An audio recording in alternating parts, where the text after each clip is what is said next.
आज हम बात करेंगे पौष मास की शुक्ल पक्ष की पौत्रदा एकादशी के बारे में और साथ ही हम जानेंगे कि एकादशी का व्रत आपको किस दिन से शुरू करना है। एकादशी के व्रत को शुरू करने का शुभ मुहूर्त क्या होता है या एकादशी का व्रत किस महीने से उठाना चाहिए। एकादशी व्रत के क्या नियम हैं? एकादशी के व्रत में पूजा पाठ किस तरह से करनी चाहिए, इसमें किस तरह का खाना खाया जाए और कब इस व्रत का खाना खाया जाए, व्रत का पारण कब करा जाए। कई सारे लोग एकादशी का व्रत वगैरह कर रहे हैं और व्रत शुरू करने वाले हैं, या जिनको यह नहीं पता कि एकादशी का व्रत कब से उठाना चाहिए, तो इस वीडियो को ध्यान से देखें। और साथ ही दोस्तों, आज की इस वीडियो में हम बात करेंगे पौष मास की शुक्ल पक्ष की पौत्रदा एकादशी के बारे में। आज हम आपका कंफ्यूजन दूर करेंगे कि आपको एकादशी व्रत कब रखना है, 21 जनवरी या फिर 22 जनवरी को। लेकिन वीडियो को पूरा देखिएगा, तभी आपकी कंफ्यूजन दूर होगा। तो आज की वीडियो में हम ये भी जानेंगे कि पुत्रदा एकादशी कब है, व्रत कब रखे, व्रत का पारण कब करें, एकादशी और द्वादशी तिथि कब से कब तक है, पूजा का शुभ समय क्या है, राहु काल का समय क्या है, व्रत का पारण किस दिन करेंगे, किस चीज से किया जाएगा, व्रत महत्व नियमों के बारे में, विष्णु भगवान को क्या भोग लगाएं, क्या करें ना करें, हरिवासर कब से कब तक है। तो दोस्तों, सारी बातें आज की इस वीडियो में हम जानेंगे, तो आप अंत तक वीडियो में बने रहे। नमस्कार दोस्तों, स्वागत है आप सभी का एक बार फिर से आपके पसंदीदा चैनल हिंदू रिलीजियस टेल्स में। दोस्तों, वीडियो शुरू करने से पहले एक बार पूरी श्रद्धा के साथ कमेंट सेक्शन में लिखें, जय श्री हरि विष्णु। भगवान हरि की कृपा आप पर सदैव बनी रहेगी और वीडियो को लाइक करके चैनल को सब्सक्राइब अवश्य कर लें।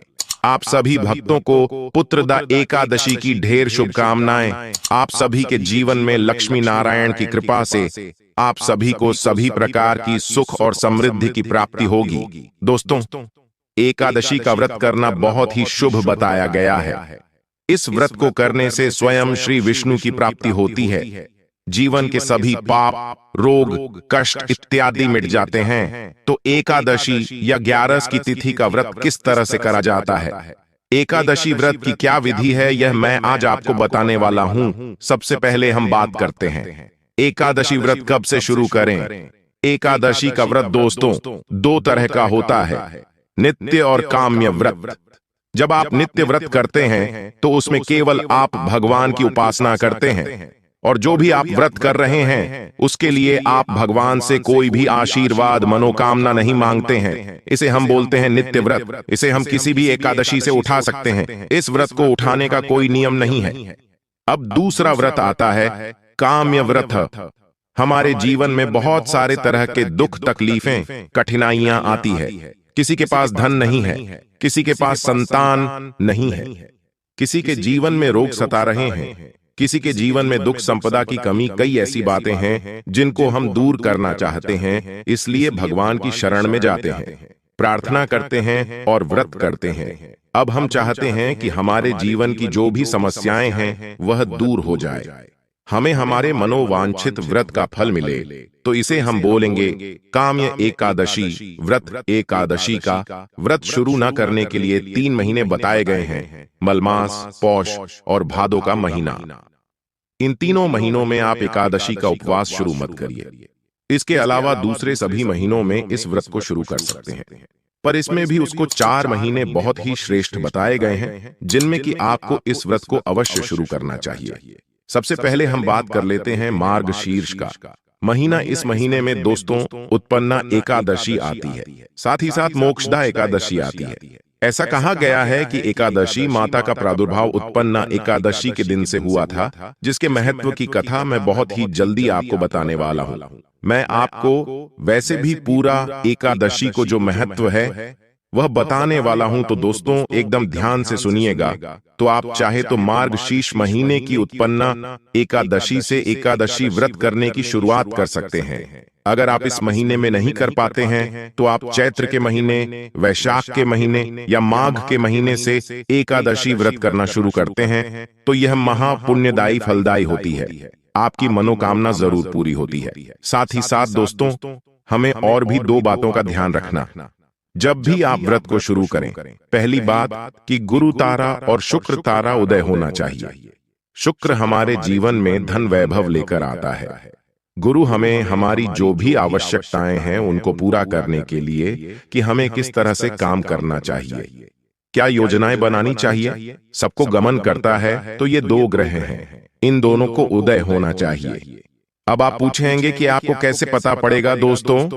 कैलेंडर में आप देखेंगे कि जब भी आपके पास कोई भी पंचांग है, खास तौर पर मैं पंचांग की बात कर रहा हूं जिसमें तिथि दी रहती है, त्योहार दिए रहते हैं, वहीं पर दोस्तों पंचांग में ऊपर की तरफ से छोटा सा ब्लॉक होता है जहां ग्रह स्थिति दी होती है।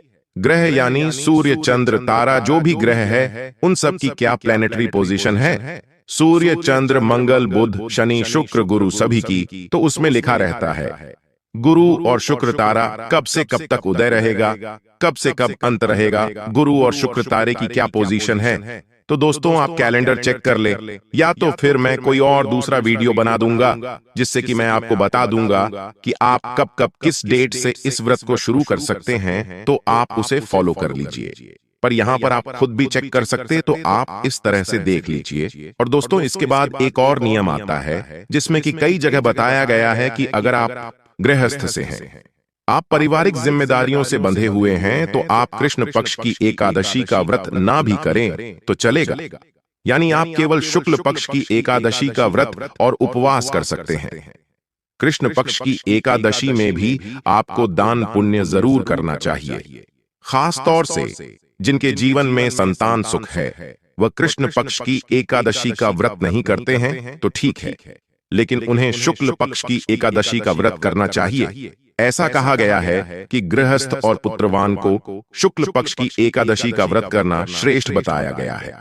पुत्रवान से मतलब जिसके संतान हो, साथ ही साथ ऐसा कहा गया है जैसे अगर आप सन्यासी हैं, विधवा है, या फिर आपके जीवन में संतान नहीं है, तब आपको दोस्तों दोनों एकादशी का व्रत करना चाहिए। कृष्ण पक्ष और शुक्ल पक्ष दोनों एकादशी का व्रत करना चाहिए। दोस्तों ये तो समय हो गया जिसमें मैंने आपको बताया किन किन महीनों से एकादशी का व्रत आपको शुरू करना चाहिए और आपको किन किन बातों का ध्यान रखना चाहिए। अब दोस्तों हम एकादशी के नियमों की बात कर लेते हैं। एकादशी व्रत करने का जो फल होता है वह बहुत ज्यादा होता है। ऐसा व्रत करने से महापुण्यदायी फल प्राप्त होता है। एकादशी व्रत करने से श्री हरि विष्णु की प्राप्ति होती है। आपके पूर्व जन्म के जो भी पाप कर्म हैं सभी नष्ट हो जाते हैं। साथ ही साथ आप जन्म मरण के बंधन से भी मुक्ति पा जाते हैं। ऐसा कहा गया है। इस व्रत को करने के लिए दोस्तों व्रत की शुरुआत दशमी तिथि के दिन से होती है। दशमी, एकादशी और द्वादशी 3 दिन का यह व्रत है। तो दोस्तों दशमी तिथि का जो दिन का आखिरी समय होता है, जबकि सूर्य अस्त होने वाला होता है, तभी से यह व्रत शुरू हो जाता है। इसके बाद दोस्तों जैसे आप जो भी भोजन करेंगे, दशमी तिथि के शाम के भोजन के बारे में बता रहा हूं दोस्तों, जिसमें कि आपको दोस्तों चावल बिल्कुल नहीं लेना है। और दशमी तिथि के दिन अगर आप गृहस्थ हैं तो जब आप आसमान में जैसे तारे उदय हो जाएं, उस समय पर आप अपना भोजन ग्रहण कर लीजिए।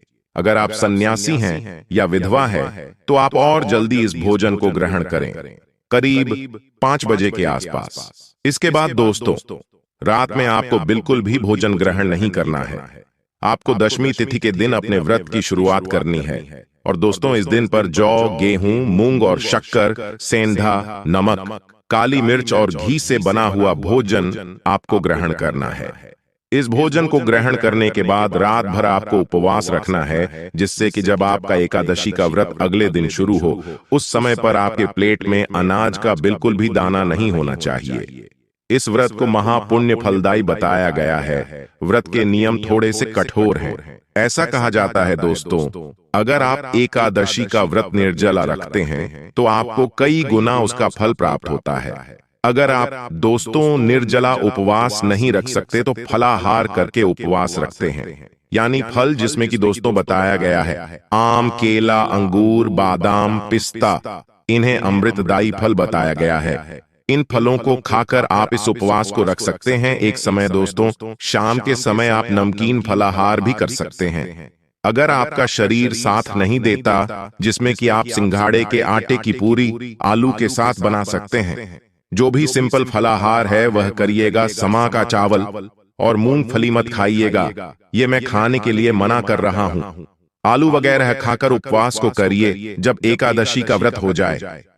शाम के बाद अगले दिन द्वादशी के दिन जब आप सुबह जागते हैं, उसके बाद नहा धोकर भगवान का पूजन करिएगा।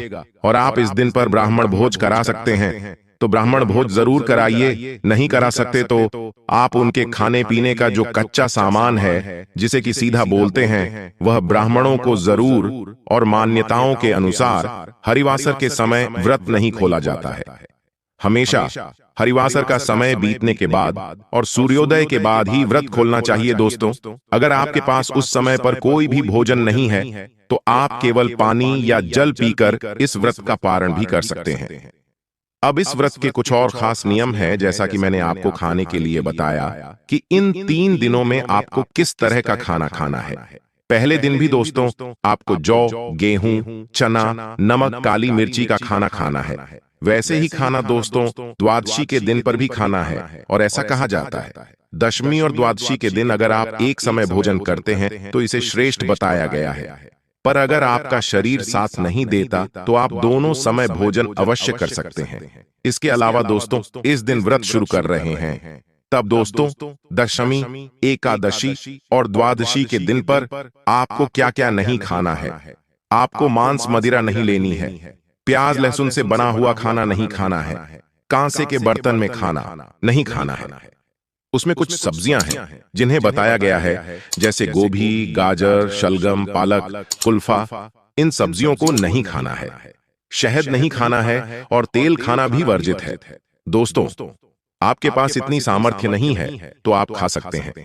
बाकी यह सभी चीजें खाना दशमी से द्वादशी के दिनों में, सभी 3 दिनों में यह सभी चीजें खाना वर्जित है, तो आपको यह खाना नहीं खाना है। अब हम बात कर लेते आपको, जैसा कि मैंने बताया, जब भी आप एकादशी का उपवास रखे हैं, अगर आपने नहीं भी रखा है तो एकादशी के व्रत का आपको दान जरूर देना चाहिए। किसी भी योग्य ब्राह्मण को आपको हमेशा खाना खिलाना चाहिए, दान दक्षिणा देनी चाहिए। अब दोस्तों यहाँ पर बात कर रहे हैं कि दूसरे को हमें अन्न देना चाहिए, जैसे कि ब्राह्मण को अन्न का दान करना चाहिए। तो आप इस बात का ध्यान रखें कि इन 3 दिनों में कोशिश करें कि आप बाहर का या किसी और का दिया हुआ अन्न न ग्रहण करें। ऐसा कहा जाता है एकादशी के समय में अन्न में पाप का वास होता है, तो आप किसी और से अन्न ना लें। पराया अन्न लेना एकादशी के समय पर निषेध बताया गया है, तो आप किसी और से मांग के अन्न ग्रहण ना करें, बल्कि आप अपना भक्ति भाव के साथ उपवास रखें।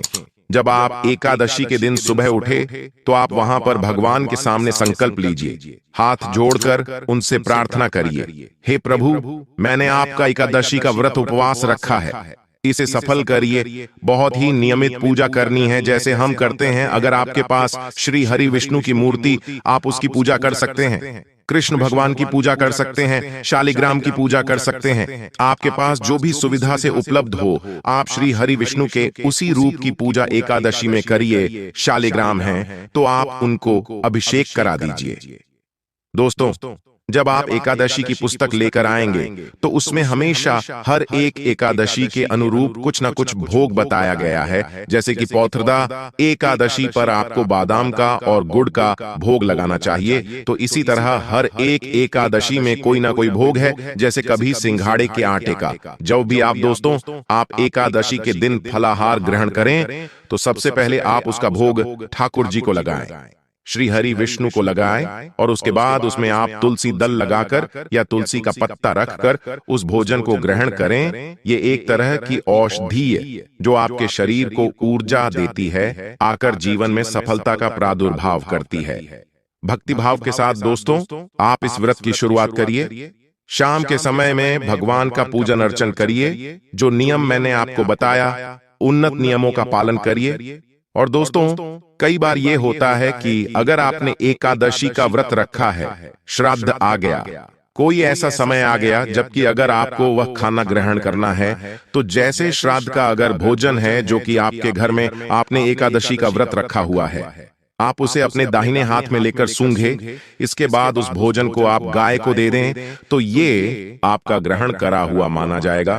तो इस भोजन को दोस्तों अगर श्राद्ध पड़ रहा है, तब इस भोजन को खास तौर पर आप इस तरह से दे सकते हैं। तो दोस्तों भोजन करने के लिए दैनिक दिनचर्या के लिए कुछ नियम का आपको ध्यान रखना चाहिए। जैसे कि जब भी एकादशी का व्रत हो, उस दिन आपको एक दिन पहले ही अपना रात में सोते वक्त दांत साफ कर लें, दंत मंजन कर लें। एकादशी के व्रत शुरू होने पर सुबह के समय आपको दंत मंजन नहीं करना है, किसी भी तरह की लकड़ी का दातुन नहीं करना है, पेड़ के पत्ते तो ना निषेध है। कई जगह यह बताया गया है कि आप अगर जामुन के पत्ते लेकर उन्हें चबा लेते हैं तो आपका मुंह उससे साफ हो जाता है।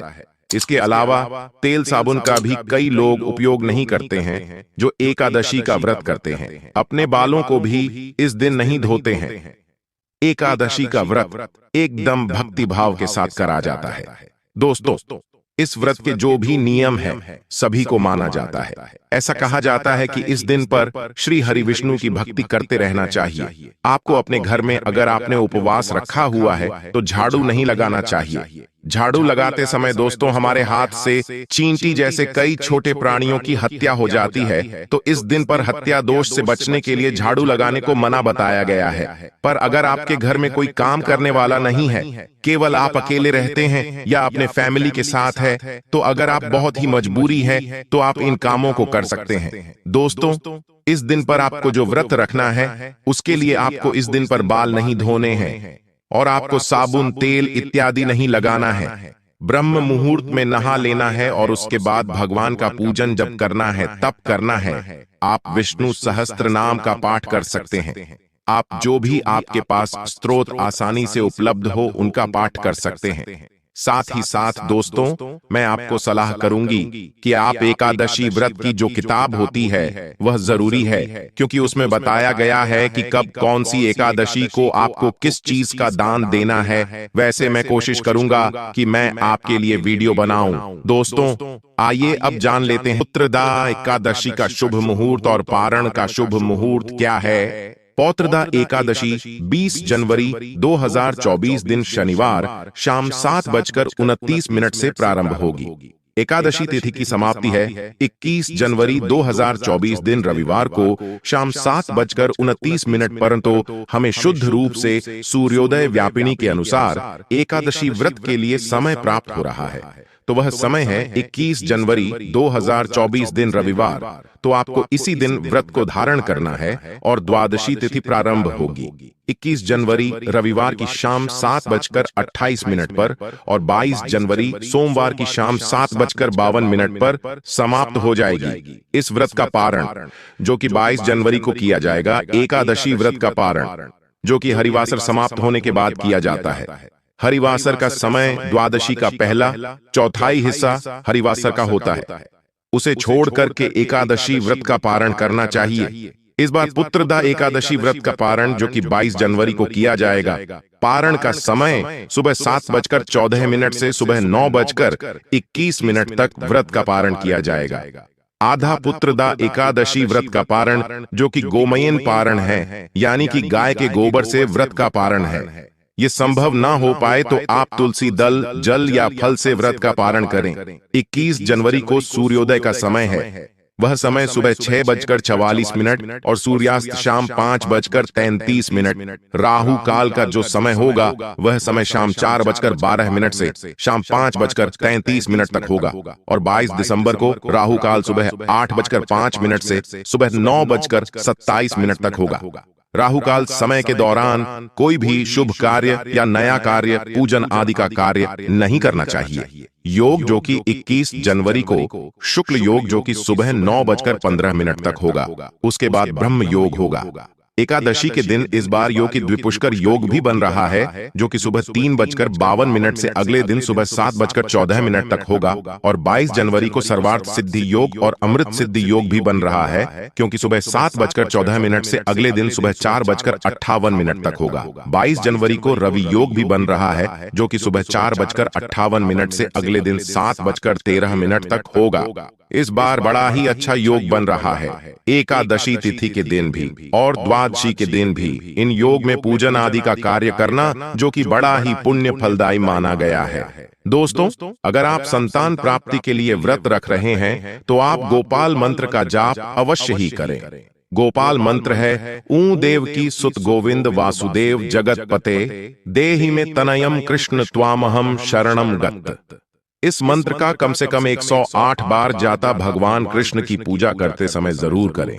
लड्डू गोपाल जी को इस मंत्र का जाप करने के बाद माखन मिश्री का भोग लगाएं। इसके बाद से नियमित रूप से इस मंत्र का जाप करें। इससे आपको जल्द ही कान्हा जैसी संतान प्राप्त होगी। अगर आप संतान गोपाल मंत्र करते हैं तो निसंतान को उत्तम संतान की प्राप्ति होती, संतान के जीवन में आने वाली हर समस्या से छुटकारा मिलता है। जिन लोगों की संतान जीवित नहीं रहती है तो उन्हें यह मंत्र का जाप करने से लाभ होता है, और जिन स्त्रियों का बार बार गर्भपात हो जाता है उन्हें भी इस मंत्र से काफी लाभ मिलता है। अब दोस्तों हम एकादशी के नियमों की बात कर लेते हैं। एकादशी व्रत करने का जो फल होता है वह बहुत ज्यादा होता है। ऐसा व्रत करने से महापुण्यदायी फल प्राप्त होता है। एकादशी व्रत करने से श्री हरि विष्णु की प्राप्ति होती है। आपके पूर्व जन्म के जो भी पाप कर्म है सभी नष्ट हो जाते हैं। साथ ही साथ आप जन्म मरण के बंधन से भी मुक्ति पा जाते हैं। तो दोस्तों उम्मीद करते हैं कि आज का यह जो वीडियो है आपको पसंद आया होगा, जिसमें कि मैंने आपको बताया दोस्तों पूजन किस तरह से अच्छे से करा जाए। बहुत ही आसान पूजन करिए। हो सके तो आप हवन जरूर कर लीजिएगा। उसमें थोड़ी सी आहुति दीजिएगा, कम से कम 4-5 बार। दिन भर ओम नमो भगवते वासुदेवाय नमः का जप करते रहिए और भगवान के ध्यान में अपने आप को रमाते रहिए। दोस्तों आज का वीडियो हम यहीं पर समाप्त करते हैं। वीडियो को लाइक कर दीजिए, दोस्तों के साथ शेयर भी कर दीजिए, और हिंदू रिलीजियस टेल्स चैनल को सब्सक्राइब करके बेल आइकन का बटन दबाना बिल्कुल भी ना भूलिएगा। मिलते हैं अपने अगली वीडियो में, तब तक के लिए धन्यवाद। अपना ख्याल रखना दोस्तों। जय श्री राम। हर हर महादेव।